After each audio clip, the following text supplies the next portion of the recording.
Happy Hahn and heaven में आपका स्वागत है। और आज हम बताएंगे कि फीड का एक्चुअल टाइमिंग क्या होता है।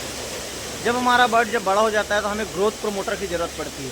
तो ग्रोथ प्रोमोटर में आप लोग को मैं बताऊंगा, ये अल्ट्रा टीएम है। देखिए अल्ट्रा टीएम, इसका रिज़ल्ट बहुत अच्छा है, न्यू स्पार्क कंपनी की है।